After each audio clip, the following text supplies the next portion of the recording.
একই অপকর্ম যদি এখন আর কেউ করে, তাহলে তাদের জন্য এর চাইতে ভয়ঙ্কর স্বাদ অপেক্ষা করছে। ধরে আল্লাহ ছাড়ে খেয়ে। সুষ্ঠু নির্বাচনের জন্য কতগুলা মৌলিক সংস্কার অবশ্যই করতে হবে। আমরা সেই সংস্কারগুলোর কথা বলেছি। আমরা ওই সংস্কারও আদায় করে ছাড়ব এবং সুষ্ঠু নির্বাচনও আমরা ইনশাআল্লাহ আদায় করে ছাড়ব।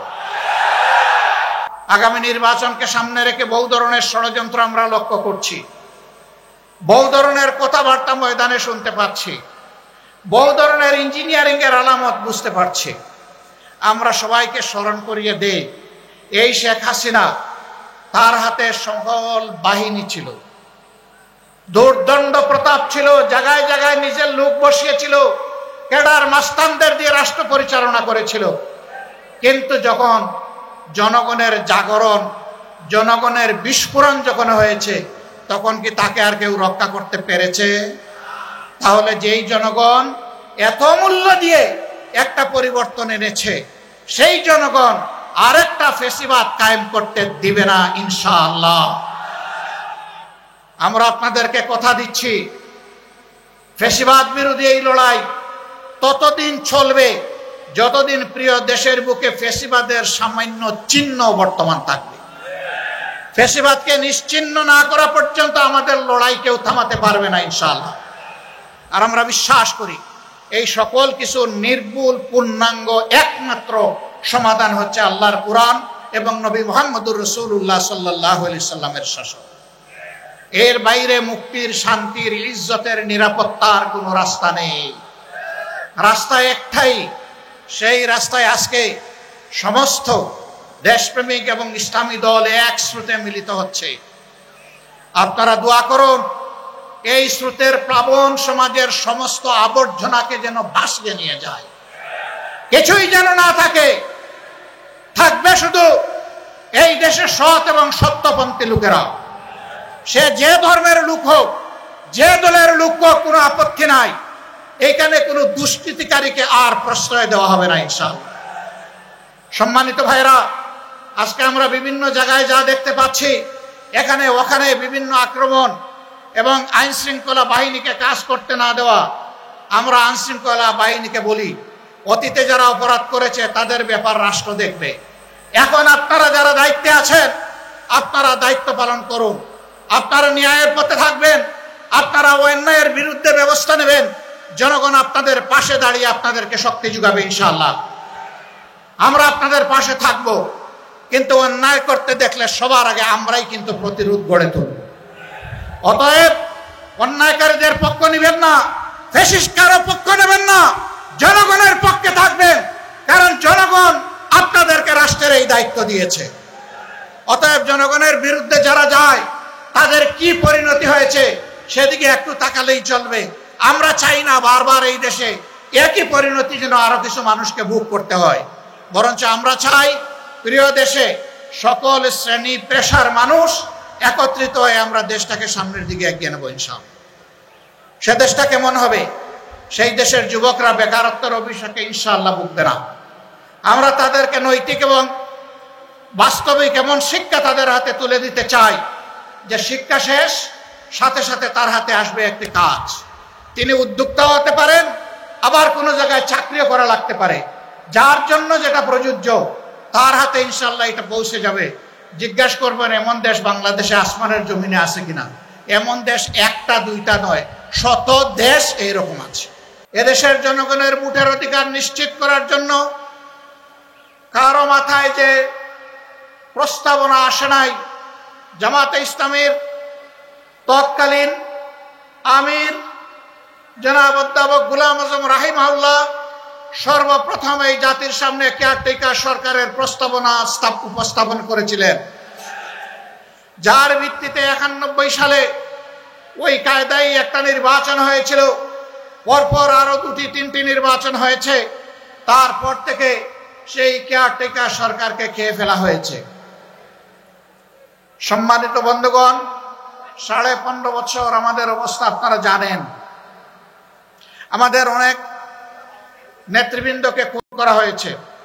দুইজন আমির, 2জন নায়েবে আমির, দুইজন অ্যাসিস্ট্যান্ট সেক্রেটারি জেনারেল, একজন নির্বাহী পরিষদ সদস্য, এরকম করে একেবারেই মাথা থেকে শুরু করে 11 জন নেতাকে আমাদের বুক থেকে ছিনিয়ে নেওয়া হয়েছে। আজকে জীবন্ত যে শহীদ আপনাদের সামনে দাঁড়িয়ে তার জীবনকে মহান আল্লাহর জন্য ওয়াকফ করে দিলেন এবং বাংলাদেশের জনগণের জন্য কাজ করার যে আকাঙ্ক্ষা ব্যক্ত করলেন, আমাদের ওই সমস্ত নেতৃবৃন্দ বেঁচে থাকলেও বাংলার প্রতিটি প্রান্তরে ঘুরে ঘুরে আজকের এই হতাশাগ্রস্ত জাতিকে তারা আশা জাগা নিয়ে কথা বলতেন। তারা জাতিকে নতুন করে পথ দেখাতেন। এই অন্ধকার থেকে বের হয়ে আসার উপায় কি? 15.5 বছর আমাদের সাথে যা করা হয়েছে সব আপনারা জানেন। আমি এই চর্বিত চর্বনে যাচ্ছি না। তারা অনেক মানুষকে করেছে, আবার আল্লাহর ইচ্ছায় অনেককে তারা করতে পারেনি। আমার সম্মানিত ভাই এটিএম আজহারুল ইসলাম বলেছেন, রাখে আল্লাহ মারেকে, কিন্তু আরেকটা তিনি বলেন নাই, ধরে আল্লাহ ছাড়ে খে। আল্লাহ তাআলা সহজে ধরেন না, কিন্তু ধরা খাইলে তার চঙ্গল থেকে কেউ বাঁচে না। মহান মাবুদের দরবারে হাজার শুকরিয়া। সম্মানিত নেতৃবৃন্দ অন্যায়ের কাছে এক মুহূর্তের জন্য মাথা নত করেন নাই। আল্লাহর দেওয়া সম্মানের মাথা বারবার লুটিয়ে পড়েছেন, মাটিতে নত করেছেন, কিন্তু দুনিয়ার কোনো অপশক্তির চক্রাঙ্গানিকে তারা পরোয়া করেন নাই।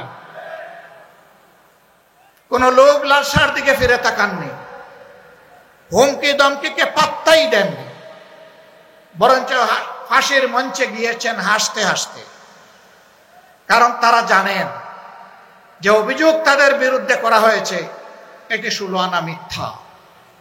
আর জনাব আজহারুল ইসলাম ভাইয়ের মামলা রায়ের মধ্য দিয়ে প্রমাণ হয়েছে এটা আসলেই 16 আনা মিথ্যা। তারা যদি বেঁচে থাকতেন, আমরা আদালতের আশ্রয় নিতাম, আমরা নিশ্চিত একই ন্যায় বিচার, একই রায় আমরা পেতাম।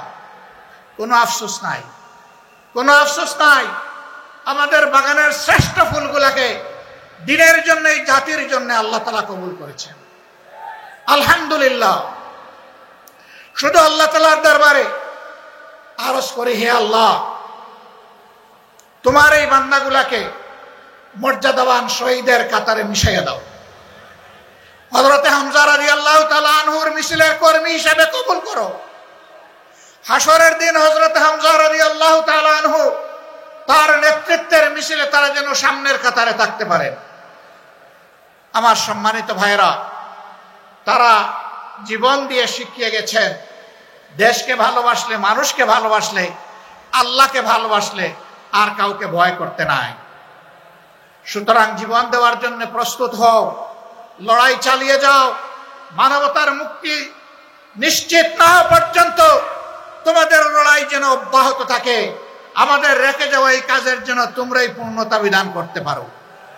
মহান আল্লাহর দরবারে সেই দোয়া করছি। আফসোসের বিষয় এই যে আবু সাইদদের শাহাদতের জীবন বাজি রাখা লড়াই এবং জীবন উৎসর্গ করার বিনিময়ে আজকে বাংলাদেশের মানুষ, আমরা যারা মুক্তি পেলাম, তারা কেন ধৈর্য ধরতে পারছি না কেন? চতুর্দিকে পত্রিকার পাতা খুললে,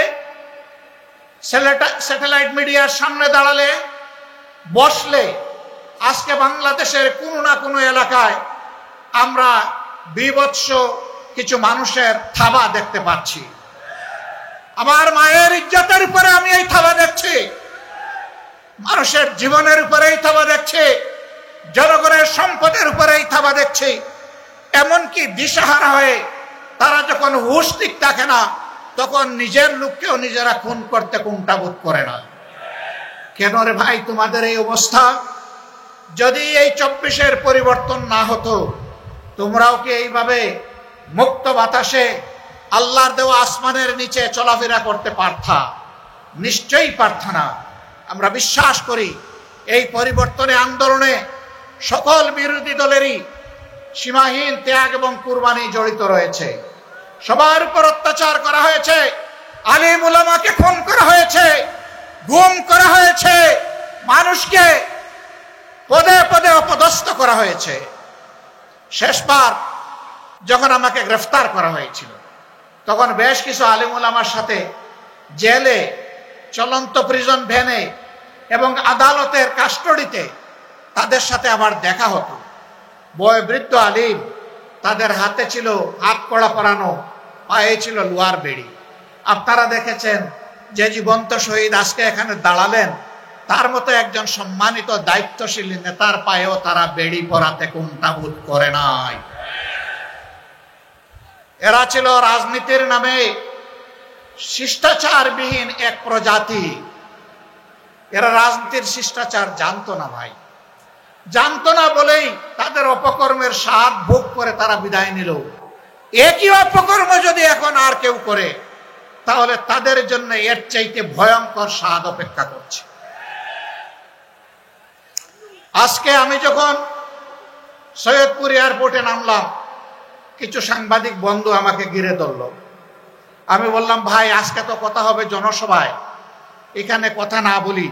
বলে যে না, আমরা ওখানে যাচ্ছি না, আমরা এখানে এই দুই একটি কথা অতি অল্প সময় শুনতে চাই। এর মধ্যেই প্রথম প্রশ্ন, বর্তমান পরিবেশে আপনি কি মনে করেন সুষ্ঠু নির্বাচন সম্ভব? আমি বললাম, আমি কি বলবো, পাটগ্রাম তো আপনাদের একেবারে কাছে। পাটগ্রামে কি হচ্ছে, কি হয়েছে আপনারা দেখতে পাচ্ছেন। আর শুধু পাটগ্রাম নয়, সারা বাংলাদেশকে এখন পাটগ্রাম বানিয়ে ফেলছে একদল লোক। এই অবস্থায় সুষ্ঠু নির্বাচনের কল্পনাও করা যায় না। সুষ্ঠু নির্বাচনের জন্য কতগুলো মৌলিক সংস্কার অবশ্যই করতে হবে। আমরা সেই সংস্কারগুলোর কথা বলেছি। আমরা ওই সংস্কারও আদায় করে ছাড়ব এবং সুষ্ঠু নির্বাচনও আমরা ইনশাআল্লাহ আদায় করে ছাড়ব। আলহামদুলিল্লাহ, আজকে 17টি বছর পর বাংলাদেশ জামাত ইসলামী রংপুরে এভাবে বিশাল একটি সমাবেশের আয়োজন করতে পেরেছে। এজন্য মহান মাবুদের দরবারে আবারও শুকরিয়া আদায় করছি, আলহামদুলিল্লাহ। দরুদ ও সালাম পেশ করছি বিশ্বনবী জনাবে মুহাম্মদুর রাসূলুল্লাহ সাল্লাল্লাহু আলাইহি ওয়াসাল্লামের দরবারে, যিনি আমাদের ইহকালীন এবং পরকালীন জীবনের একমাত্র আদর্শ নেতা, যার দেখানো পথেই আমরা ইসলামী আন্দোলন করছি এবং আজীবন করে যাব ইনশাআল্লাহ। সেই মহান নেতার শানে দরুদ পেশ করি সাল্লাল্লাহু আলাইহি ওয়াসাল্লাম। আজকে এই জনসমাবেশে দাঁড়িয়ে একটি কথা বারবার মনে হচ্ছে, বিগত 17টি বছর আমরা গোটা দেশবাসী ছিলাম একটা জেলখানার ভিতরে, ঠিক কিনা? আজকে শুধু জামাত ইসলামী নয়, এদেশের গণতান্ত্রিক আমি সকল মানুষ আজকে মুক্ত বিহঙ্গের মতো বাংলাদেশে বিচরণ করতে পারছে, তাদের কথাগুলো বলতে পারছে, সভা সমাবেশ করতে পারছে, রাজনৈতিক চর্চা করতে পারছে, রাজনৈতিক অফিসগুলো খুলে গেছে। এজন্য আল্লাহর দরবারে শুকরিয়া আদায় করি। আজকে যে সমস্ত তরুণ ছাত্র সমাজ যারা এই আন্দোলন করে, জুলাইয়ের আন্দোলনে জীবন দিয়ে, রক্ত দিয়ে, আহত হয়ে, পঙ্গু হয়ে এই পরিবেশ তৈরি করার জন্য সাহায্য করেছেন, সেই সমস্ত শহীদদের প্রতি শহীদদের আত্মার মাগফিরাত কামনা করে আমরা কথা বলছি। আমরা দোয়া করি আল্লাহ তাআলা যেন তাদেরকে শহীদ হিসেবে কবুল করেন। যারা এখনো আহত এবং পঙ্গু আছেন, আল্লাহ তাআলা যেন তাদেরকে দ্রুততম সময়ের মধ্যে সুস্থতার নিয়ামত দান করেন। আজকে রংপুরের এই জনসভা অনেক আগে হওয়ার কথা ছিল। আপনারা জানেন, সম্মানিত আমিরে জামাত প্রতিটি জেলা সফর করেছেন, বাকি রেখেছিলেন রংপুর। আমরা তাকে জিজ্ঞাসা করেছিলাম, আপনি রংপুরের জনসভার ডেট দিচ্ছেন না কেন? উনি বলেছেন, একটু ধৈর্য ধরেন, আমরা আমাদের প্রিয় নেতা, আমাদের রংপুরের গৌরব এটিএম আজহারুল ইসলাম ভাইকে সাথে নিয়েই রংপুরের জনসভা করব ইনশাআল্লাহ। আল্লাহ তাআলা আমাদের সে আশা পূরণ করেছেন। এটিএম আজহারুল ইসলাম ভাই মুক্ত হয়েছেন। তার এই মুক্তির মধ্য দিয়ে আমরা যারা জামাত ইসলামী করি শুধু তারাই খুশি না, আমি মনে করি এদেশের গণতন্ত্রকামী প্রতিটা মানুষ খুশি হয়েছেন। তার এই মুক্তির মধ্য দিয়ে, তার এই মামলার বিজয়ের মধ্য দিয়ে এটা জিনিস প্রমাণিত হয়েছে যে এই বিজয় শুধু এটিএম আজহারুল ইসলামের বিজয় নয়, এই বিজয় বাংলাদেশ জামাত ইসলামীর বিজয়। এই বিজয় বাংলাদেশের যারা শান্তিকামী মানুষ তাদের বিজয়, যারা সত্যপন্থী মানুষ তাদের বিজয়। শুধু তাই নয়, তার এই বিজয়ের মধ্য দিয়ে প্রমাণিত হয়েছে, তার রিভিউ পিটিশনের শুনানিতে প্রধান বিচারপতি সহ সুপ্রিম কোর্টের পূর্ণাঙ্গ বেঞ্চ তারা মতামত ব্যক্ত করেছেন এটিএম আজহারুল ইসলাম সহ ইতিপূর্বে যাদেরকে এই ট্রাইব্যুনালে ফাঁসি দেওয়া হয়েছে সব বিচারগুলি ছিল ভুল বিচার, ন্যায়ভ্রষ্ট বিচার, অন্যায়ভাবে তাদেরকে হত্যা করা হয়েছে। আজকে মাননীয় বিচারপতিদের এই মন্তব্য বাংলাদেশে শুধু নয় গোটা বিশ্ববাসীর কাছে একটা ডকুমেন্ট হিসাবে থেকে যাবে। তার এই বিচারের মধ্য দিয়ে এটা প্রমাণিত হয়েছে হাসিনার তৈরি সেই ট্রাইব্যুনাল, হাসিনা যা বলতেন তাই করতেন। তারা অন্যায়ভাবে আমাদের নেতৃবৃন্দকে ফাঁসি দিয়েছে। যদি আজহারুল ইসলাম ভাই বেঁচে না থাকতেন, তার রিভিউটা যদি আমরা করতে না পারতাম, তাহলে বাংলাদেশ সহ গোটা বিশ্ববাসী জানতে পারত না এই ট্রাইব্যুনালে কি ধরনের বিচার হয়েছে। সুতরাং তার এই বিচারের মধ্য দিয়ে আমরা তাকে ফেরত পেয়েছি, তিনি এখন মুক্ত। কিছুক্ষণের মধ্যে আমাদের সামনে এসে হাজির হবেন ইনশাআল্লাহ। আমরা তার মুখ থেকে গুরুত্বপূর্ণ কথা শুনবো, আমরা সম্মানিত প্রধান অতিথির কাছ থেকে গুরুত্বপূর্ণ কথা শুনবো। আমাদের আগামী দিনে কি করণীয় আমরা সেটা শুনবো ইনশাআল্লাহ। আমরা শুধু এতটুকু বলতে চাই, দ্বিতীয়বার দেশ স্বাধীন হয়েছে ঠিকই, কিন্তু এখন পর্যন্ত আমরা মনে করি ষড়যন্ত্র শেষ হয় নাই। ফ্যাসিবাদের নেতা বিদায় হয়েছে, কিন্তু ফ্যাসিজম বিদায় হয়নি। দেশে এবং দেশের বাইরে ষড়যন্ত্র চলছে। তাই এখন কথা উঠেছে আবু সাইদ মুগ্ধ, শেষ হয়নি যুদ্ধ। সেই যুদ্ধে আগামীতে প্রয়োজন হলে আপনারা আবার ঝাঁপিয়ে পড়বেন কিনা বলেন? আবার রক্ত দেওয়ার দরকার হলে রক্ত দিবেন কিনা বলেন? আসুন আমরা আগামী দিনে প্রয়োজনে আবার রাজপথে নামবো, আবার প্রয়োজনে রক্ত দেব। এদেশের একটি পরিপূর্ণ গণতান্ত্রিক পরিবেশ তৈরি করব। আমরা বৈষম্য দূর করতে চাই, আমরা ফ্যাসিবাদের বিচার চাই, প্রয়োজনীয় সংস্কার চাই, তারপরে নির্বাচন চাই। আসুন আমরা সেই লক্ষ্যেই সামনের দিকে এগিয়ে যাবো ইনশাআল্লাহ। আল্লাহ আমাদের কবুল করুন। আর আজকের সমাবেশ শেষ না হওয়া পর্যন্ত মেহরবানি করে কেউ এখান থেকে যাবেন না, এই বিষয়ে অনুরোধ রাখলাম। প্রচন্ড গরম আমরা বুঝতে পারতেছি, আপনারা ঢুকছেন আবার বের হচ্ছেন, আশেপাশেই থাকেন। মাইকের আওয়াজ যতদূর যায়, আমরা যখন মাঠে ঢুকলাম আমরা দেখলাম রাস্তাঘাট আশেপাশে সব একাকার হয়ে গেছে, পুরা রংপুর শহর জনসভায় পরিণত হয়েছে। আলহামদুলিল্লাহ, এই পরিবেশ দেখে আমরা সত্যি মুগ্ধ। আল্লাহ আমাদেরকে কবুল করুন, আমাদের প্রতিটি কাজ আল্লাহ তাআলা তার সন্তুষ্টির জন্যই কবুল করুন। আমিন। ওয়া আখিরু দাওয়ানা আলহামদুলিল্লাহি রাব্বিল আলামিন। আসসালামু আলাইকুম ওয়া রাহমাতুল্লাহি ওয়া বারাকাতুহু।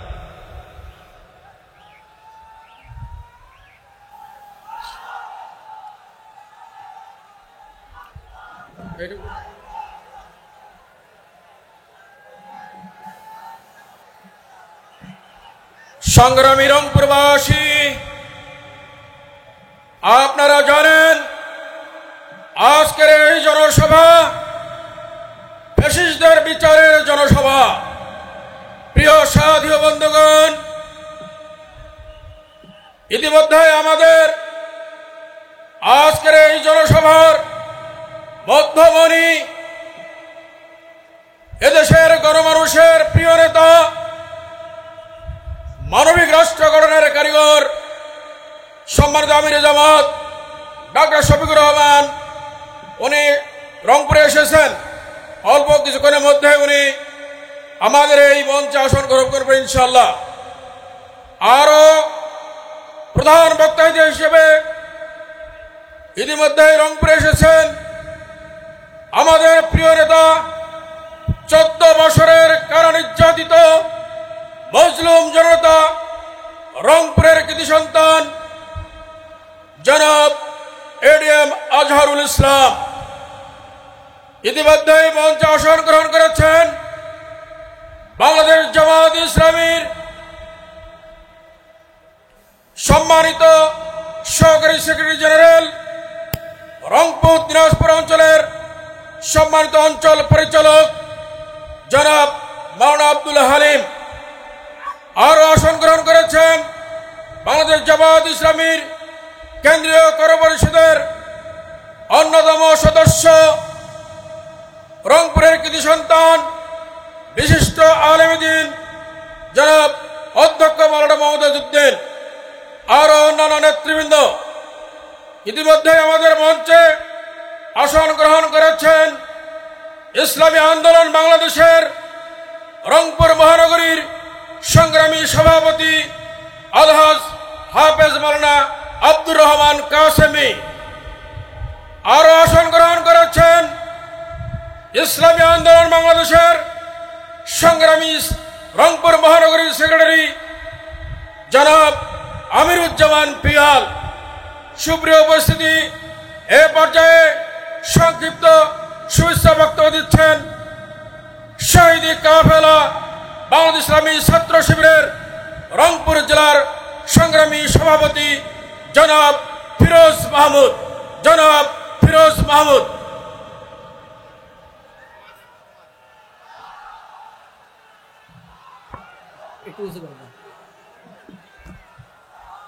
আউযু বিল্লাহি মিনাশ শাইতানির রাজিম। বিসমিল্লাহির রহমানির রহিম।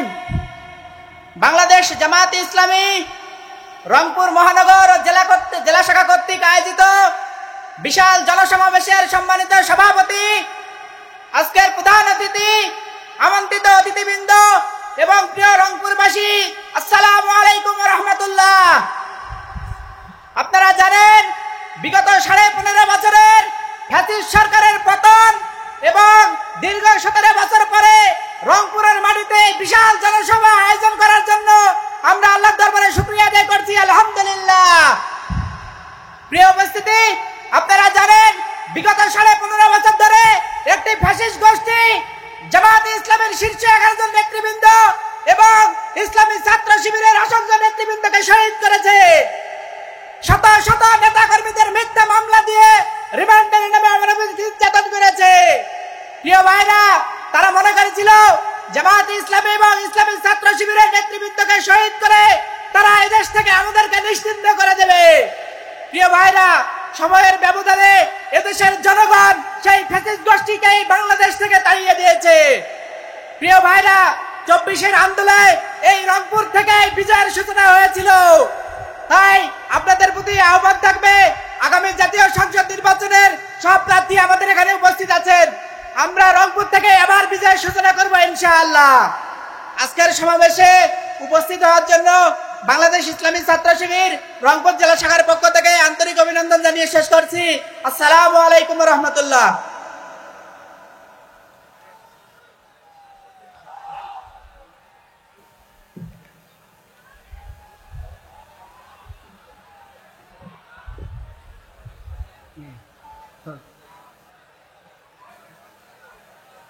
সংগ্রামী জনতা,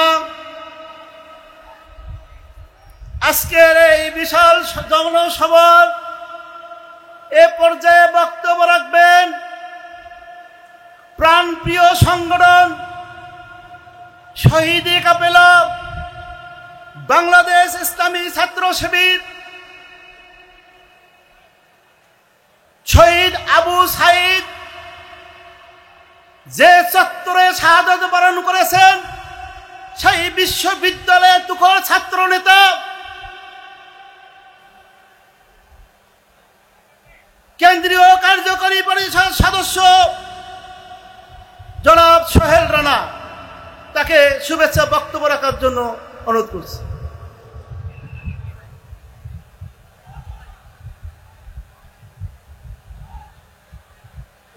দেয়া যায় নাকি? এটা দিবেন না।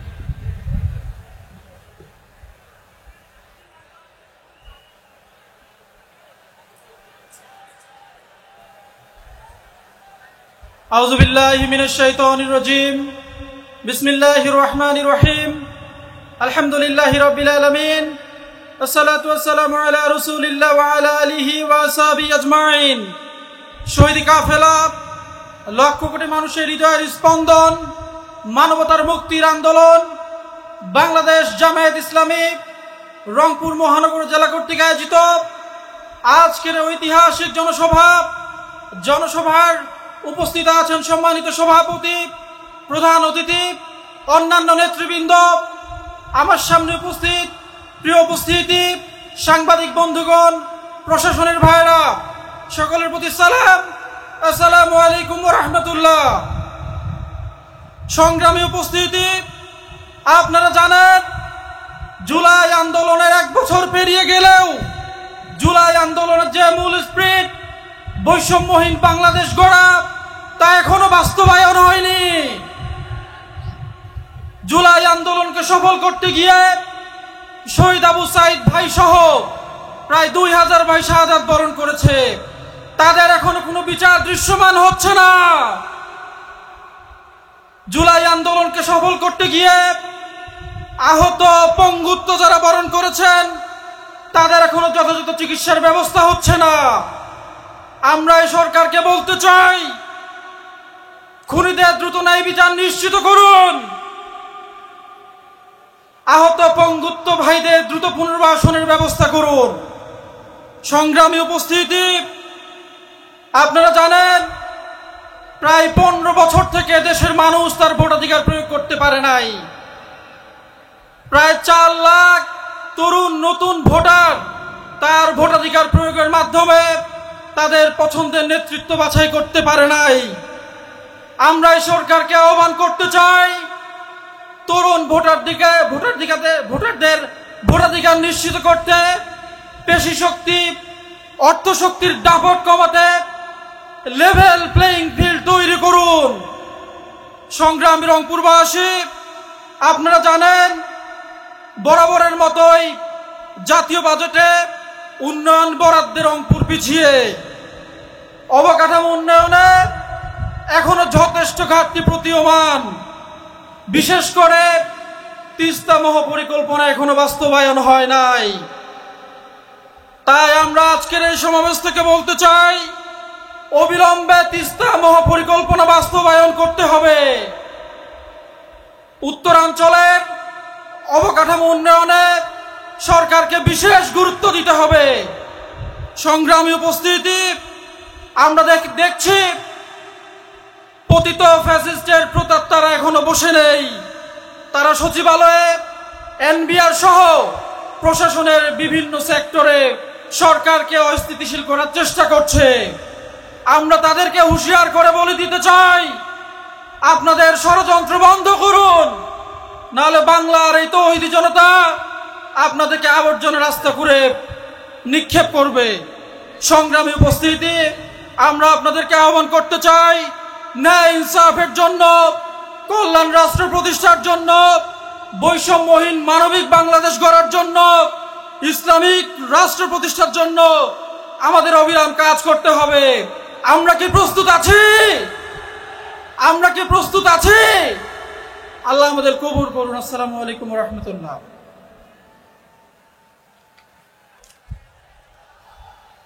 সংগ্রামী জনতা,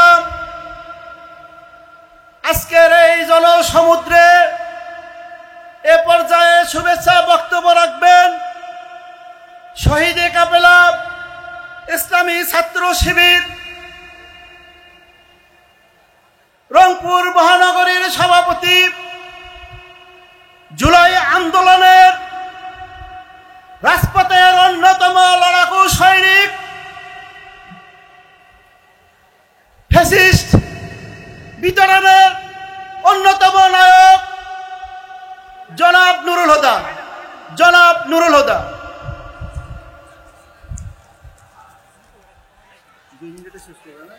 আমি শেষ করব। আলহামদুলিল্লাহ রাব্বিল আলামিন, আসসালাতু আসসালামু আলা রাসূলিহিল কারীম। আজকের এই বিশাল জনসমুদ্রের সম্মানিত অতিথিবৃন্দ, সম্মানিত রংপুরবাসী, আসসালামু আলাইকুম ওয়া রাহমাতুল্লাহ।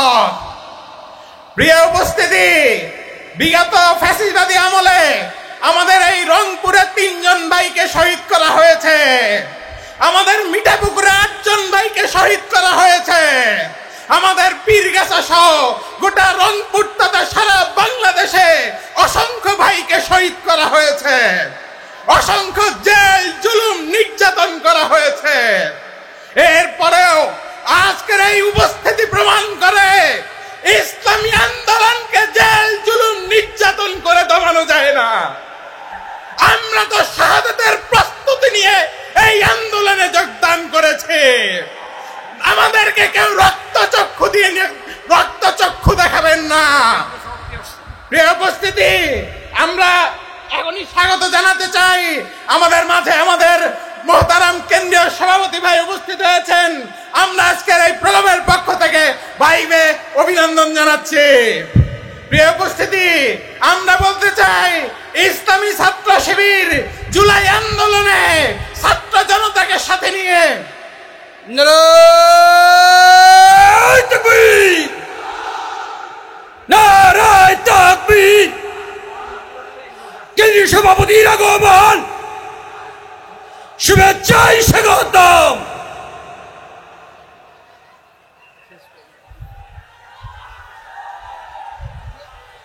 নারায়ে তাকবীর, নারায়ে তাকবীর। কেন্দ্রীয় সভাপতির আগমন, শুভেচ্ছায় স্বাগতম। যে প্রিয় উপস্থিতি, আমরা বলতেছিলাম ইসলামী ছাত্র শিবির বিগত ফ্যাসিবাদী আমলে যেভাবে ছাত্র জনতাকে সাথে নিয়ে ফ্যাসিবাদকে তাড়িয়েছে, ক্যাম্পাসগুলোকে সন্ত্রাস মুক্ত করেছে, আবারও যদি ক্যাম্পাসে সন্ত্রাসী কার্যক্রম পরিচালনা করার চেষ্টা করা হয়, ইসলামী ছাত্র শিবির আবারও ছাত্র জনতাকে সাথে নিয়ে এটা প্রতিরোধ করবে ইনশাআল্লাহ। প্রিয় রংপুরবাসী, সর্বশেষ বলতে চাই ৭১-এর মুক্তিযুদ্ধ, ২৪-এর আন্দোলন সহ সকল আন্দোলনে এই রংপুর বারবার প্রথমেই রক্ত ঢেলে দিয়েছে।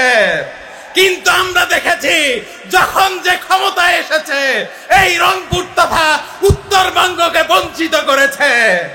আগামী দিনে সকলকে ন্যায় ইনসাফের পক্ষে ঐক্যবদ্ধ হয়ে এই বৈষম্য দূর করার উদাত্ত আহ্বান জানিয়ে এবং আগামীতে সকলকে ঐক্যবদ্ধ থাকার আহ্বান জানিয়ে আমার বক্তব্য শেষ করছি।